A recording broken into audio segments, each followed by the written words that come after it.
muitas vezes, um objeto pode estar carregado eletricamente sem que você sinta a presença da eletricidade. Só utilizando um pêndulo eletrostático é que você vai perceber que em volta do corpo existe um campo elétrico. E é justamente esse o assunto da nossa teleaula de hoje. Na teleaula de hoje, além de aprender o que é um campo elétrico, você vai conhecer também o que são linhas de campo e como determinar o campo gerado por vários corpos carregados. E agora, muita atenção, porque a nossa teleaula está começando.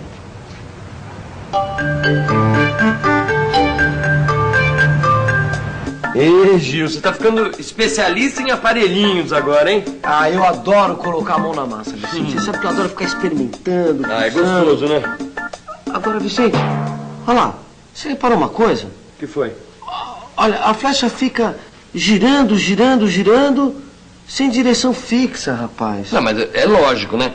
Essa flecha aí que tá fazendo papel de vetor na tua experiência, ela é muito leve. Ah, então isso qualquer é. ventinho que bate faz ela rodar. E depois ela não tá sendo atraída por nada. Agora, quer ver uma coisa? Vamos dar uma tritada nesse canutinho aqui. Agora a gente vai poder carregar a flecha por indução, não é isso? Exatamente. Coloca lá, vamos ver. Ah, vamos ver. Quer ver? Ó, ó. Ó lá. A flecha está sendo atraída pelo canudo, tá vendo? Ah, tá vendo? Ela ainda balança um pouquinho, mas já tá na direção do canudo. O vento já não interfere tanto, tá vendo? Olha, que legal, hein? É, parece até que a flecha sabe onde está o canudo, tá vendo? O que será que acontece, hein? Sabe o que é isso? Isso é o campo elétrico. Campo elétrico? É? Como é que você sabe isso, hein, Vicente? Ah, perguntando pra Maristela. Ah, bom. Perguntando pra Maristela. Certo. É verdade, quando eles carregaram o canudo, criaram ao redor dele um campo elétrico. E como eles usaram um outro objeto carregado, no caso a flecha, comprovaram que ela foi atraída pelo canudo. É que naquela região do espaço, ao redor do canudo, passou a existir o que em física se denomina campo elétrico.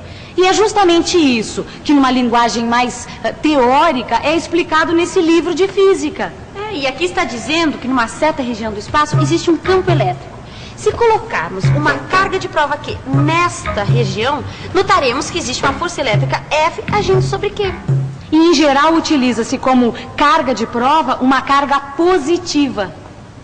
Ah, e foi isso que a gente fez. Exatamente. Ah, então, ó, a flecha era essa tal carga de prova. Exatamente. Que foi atraída pelo canudo.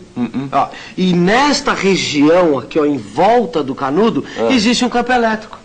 Tá certo. Agora, mas tem uma coisa. Então, a gente sabe que a flecha tá na mesma direção da força elétrica, tá certo? É isso aí. Agora, isso quer dizer que força elétrica e campo elétrico são a mesma coisa? Bom, eu acho melhor a gente ficar mais por dentro do assunto, viu, Vicente?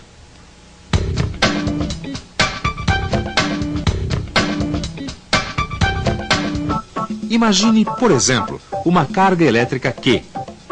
Repare que ela está fixa. Agora vamos colocar uma carga que chamaremos de Q minúsculo em vários pontos diferentes ao redor desta carga Q maiúsculo. Desse modo, vão se formar as forças elétricas FA, FB, FC e assim por diante. Agora vamos imaginar outro exemplo. Vamos colocar ao mesmo tempo os vetores campo elétrico E e a força elétrica F, de modo que eles tenham a mesma direção e o mesmo sentido. Mas esses vetores têm módulos diferentes. Então as flechas que os representam têm tamanhos diferentes. Portanto, o vetor campo elétrico tem as seguintes características. Sua direção e sentido são os mesmos da força elétrica. E o valor do vetor força elétrica é dado por esta relação, onde F representa o valor da força elétrica e Q o valor da carga de prova. Já sabemos que forças são medidas em newtons e cargas elétricas em coulombs. A unidade de medida do campo elétrico, então, vai ser N/C. O bom desse nosso livro de física, sabe o que é? É que ele traz cálculos passo a passo para a gente compreender melhor como aplicar na prática aquilo que a gente aprende teoricamente. Agora aqui, eu estava olhando uma demonstração bem detalhada de como a gente pode calcular o campo elétrico gerado por um objeto carregado. Olha, não deixa de encomendar seu livro com seu jornaleiro, viu? Ah, tá legal. Obrigado, viu? Tchau, um beijo.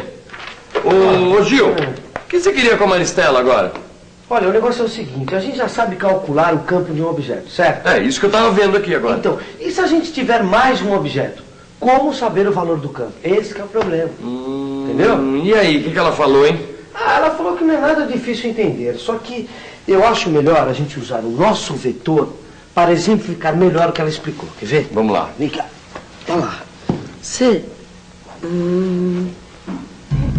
Vamos carregar por atrito o canudo de refresco novamente. E agora vamos carregar a flecha por indução do seguinte modo. Primeiro, aproxima-se o canudo da flecha. Segundo, toca-se a flecha com o dedo. Terceiro, afasta-se o canudo. Pronto. O vetor vai dar a direção do campo do canudo. Vamos fazer a mesma coisa com outro canudo, carregando-o por atrito e colocando ao lado do primeiro. Olha só, rapaz, que incrível. Quer dizer, o vetor não aponta nem para um canudo nem para o outro. Ele vai apontar na direção do campo, que é o resultado do campo dos dois canudos, que é exatamente para onde está essa flecha. É, agora Incrível. ficou claro o que foi que aconteceu. Dá até para imaginar um esquema, hein? É, dá mesmo. Aqui, ó. Acontece o seguinte, o canudo A produz o campo EA e o canudo B o campo EB. E os dois juntos produzem E, que é o campo resultante. Para obter o valor do campo resultante, é só proceder da mesma maneira que foi feito para se obter a resultante de duas forças.